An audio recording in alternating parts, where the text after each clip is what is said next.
Bienvenue dans les capsules de résilience de la chambre haute d'Esther.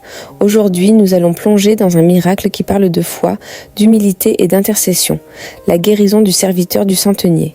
Dans Matthieu 8, versets 5 à 13 et Luc 7, versets 1 à 10, il est écrit qu'un centenier romain, un homme qui n'était même pas d'Israël, est venu trouver Jésus pour son serviteur malade.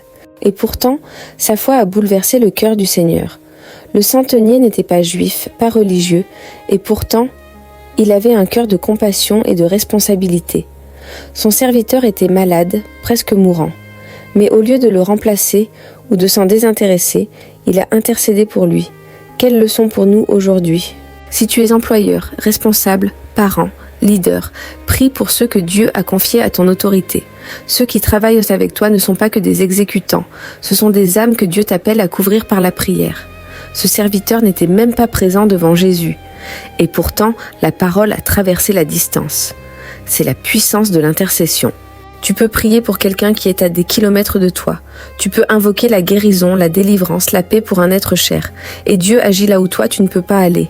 Le centenier a dit à Jésus, « Seigneur, je ne suis pas digne que tu entres sous mon toit. Dis seulement une parole, et mon serviteur sera guéri. » Et Jésus a été étonné par sa foi. Il a déclaré, « Même en Israël, je n'ai pas trouvé une telle foi. » Ce miracle nous montre que Dieu ne regarde pas à ta nationalité, ton étiquette ou ton passé.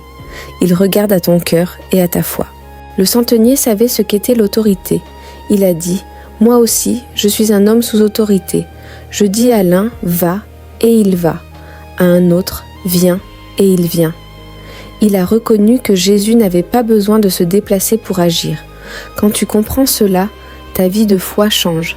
Parce que tu sais qu'une seule parole de Jésus suffit à calmer la tempête, guérir la maladie, briser les chaînes. Ce n'est pas une question de distance, ni de religion, ni d'apparence. C'est une question de foi authentique. Aujourd'hui, Dieu t'appelle à avoir cette foi simple et puissante.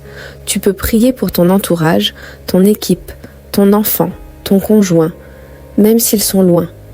Et tu peux croire qu'au moment où tu pries, la parole de Jésus agit. Rappelle-toi, ce centenier n'était même pas croyant selon les critères des religieux, mais il avait un cœur sincère. Et c'est ce cœur-là que Dieu cherche. Prions ensemble. Seigneur Jésus, donne-moi la foi du centenier. Apprends-moi à intercéder, à prier avec confiance pour ceux qui m'entourent, même à distance. Dis seulement une parole, et qu'il soit guéri, relevé, restauré. Je crois que ton autorité agit aujourd'hui, ici et maintenant. Amen. C'était une capsule de résilience de la chambre haute d'Esther. Si ce message t'a encouragé, partage-le pour fortifier d'autres vies et abonne-toi pour encourager cette chaîne. Souviens-toi, Jésus honore la foi, quelle que soit ton origine.